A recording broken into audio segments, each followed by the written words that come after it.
So I want to start to you really quickly with this idea of Carol Dweck and how it connects to grit. Duckworth says that the best way to be gritty is to have a growth mindset, but the death of grit is a fixed mindset. And so what we see here is this fixed idea. All right, a fixed person, a fixed mindset is somebody who wants to look good all the time. Okay, their abilities are static. They're smart or dumb. They're a math person or not. They're pretty or ugly. We see this a ton, these judgments that are made, these finalities, these result-oriented things. And you can see on this left side of the screen there, some of the characteristics or behaviors that come out of fixed mindset people. And maybe you recognize some of those in yourself or in others in your circle. But she also says that this growth mindset idea, this desire to learn and to develop, to change, to grow, to see obstacles as opportunities, that becomes more resilient in nature because it's always changing and always growing. It's not fixed and finite. The other person that really goes into growth mindset is this Michael Merzenich. He studied the actual, the brain and how the brain can actually physically change to prove fixed mindsets aren't a real thing. And so he studied the brain's ability to grow and change over time. And in 40 years of his research, he said that at any age, with any talent level, we can get better at pretty much any skill that we want to. What I want to tell you is the three things we're going to talk about today, those are all skills. They're all things that if we apply them and work on them and take that path, we have a chance to improve at them and grow, because we can also be changed, that we're designed to be continuously improved. He says that whatever we think our limits are, and we all have limits, whatever we think they're actually much higher than we thought. Because if we want to get better at things that matter to us, we just have to get to work. We have to work on it. We have to practice it. We have to build it. But the brain can literally change and grow. That's how it was made. He says that's the whole trick of it. And so we go back to Angela Duckworth with grit and this idea of effort counts twice, our first piece of real research today that we're going to dive into. She says, when it comes to grit, effort is one of the most important things we can do. She says, everybody has talent. God gave us talent. And we can't control that. And we also can't control the outcomes. The only thing we can control is what's in the middle. I call it the process. She calls it effort. And so when you look at this, what you'll see is I'm going to use the classroom of athletics to kind of describe how this equation works and use this picture to paint. But you can certainly make this theater, music, drama, academics, whatever it is that makes the most sense to you and your child. You go ahead and apply that. Okay, but we're going to start with this person who she talked about is the high talent person that has less grit. And one of the reasons she says due to this idea is when someone's really talented, it's hard to convince them to work hard, especially at an early age if you have younger kids, because they're already succeeding, they're already doing better. And we often leave them alone or let them do it. And so they don't put in a ton of effort into developing their skills. And so they just don't develop skills at a very fast rate because they're already good at it. And so they don't develop those skills. But now, as we know, in a fixed mindset person, when it comes to performance, they want to look good, they want to shine.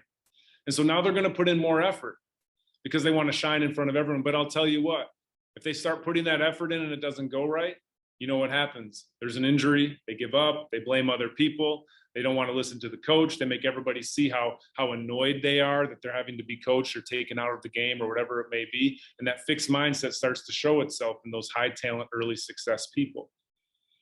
And so in those moments, though, they are going to try harder because they want to shine.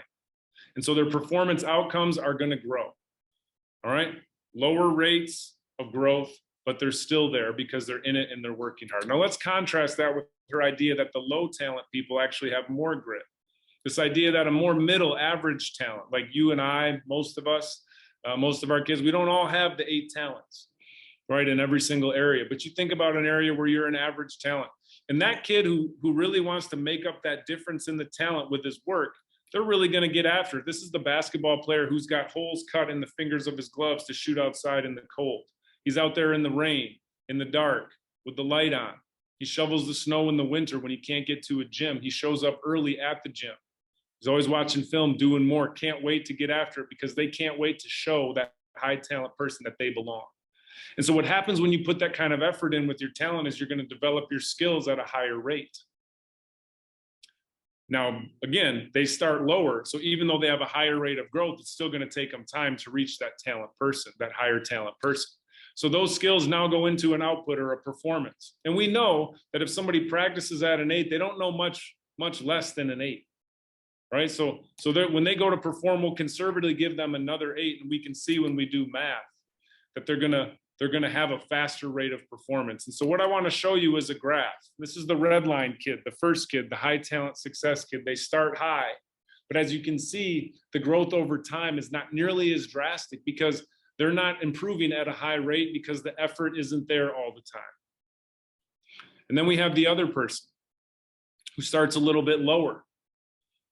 And again, these are undefined times and performance levels, but what I want you to see is that although they start lower, their rate of growth is faster. So eventually at some point in the future, they're gonna pass the red line person. And the reason that I understand this and I know this is not because it makes sense, because it does, but it's because this research came to life for me in my life when I look back. Because you see, as a 6th, 7th, 8th, 9th, 10th, 11th, and 12th grader, I got cut from every single basketball team, AAU basketball team that I tried out for. You know, they weren't looking for the 5'7" kid who was chunky, a year young for their grade, that had size 14 shoes. They were looking for the kids that were dunking the basketball in 7th and 8th grade, those red line people that had high success early. And, you know, I got really lucky because I had a leader, which is why I talked to leaders. And his name was Greg Bruni. He was my dad. And what was great about my dad, and he didn't even know he did this because this research wasn't even out yet at the time. But he kept telling me, Kev, it doesn't matter if you make that team isn't the end. That team's just a checkpoint. He said, you need to work on your skills. You need to keep putting your time in because soon those size 14s, you're going to be 6'3". And then you're going to want to have had those skills built the whole time. So you just stick with it. You keep battling. If you love it, you keep battling. And eventually you're going to get there. And I'll tell you what, he was right. By the time I was a senior, I was 6'3". And of all those red line kids, you bet I know most of their names because they grew up in my city and I didn't get to play on teams and they did. Our team was beating their teams. All right, I was an all-state mention. Most of those kids were not. Only 4 of them went on to play college, those red line kids. I also went on to play college. And guess what? When I got to college, I got cut. If I was a red line kid, what would I say? Coach politics, right? He doesn't understand. I didn't have a good tryout. Somebody else, you know, he had a favorite. I'd have made all the excuses to save face of why I got cut in college. But I didn't because I had a leader. I was lucky. I had a leader that taught me that the effort counted twice. And so what that was for me was just another checkpoint of I got to work harder and do more. 3 years later, I played varsity for 3 years at my college, and I left as one of the leading scorers in the college's history. And I don't tell you that to brag or tell you that I'm great. I tell you that because the research is real and it played out in my life. I understand that effort counts twice because I was lucky enough to have a leader that showed me that. But here's the thing. Some of you do have 8 talents in some place, whether it's academic, theater, music, art.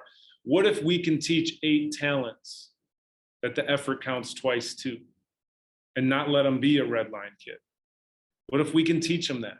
If you've been around our school long enough, you know that we've had the privilege to watch somebody like Xavier Tillman, who's an 8 talent and understands that effort counts twice, do press conferences and play for the Memphis Grizzlies, and Dwayne Washington play for the Pacers. We've seen Kayvon Frazier play for many NFL teams.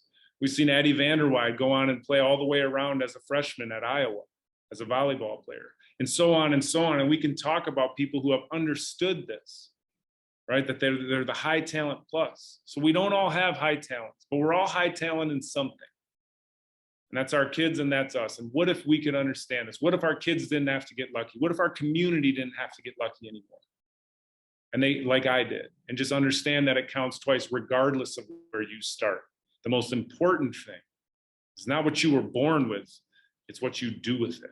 And that effort counts twice. So the first fork in the road that I want to present you is, we all think that's a great idea. The question is, as we start going up that path, can we be disciplined enough as parents to remember that it's about the effort, and that it's not about the accolades and the Instagram posts and all of those things that we're tempted to do. It's not about losing that game. It's about our effort, our ability, the things we can control. Can we do that in that first fork in the road?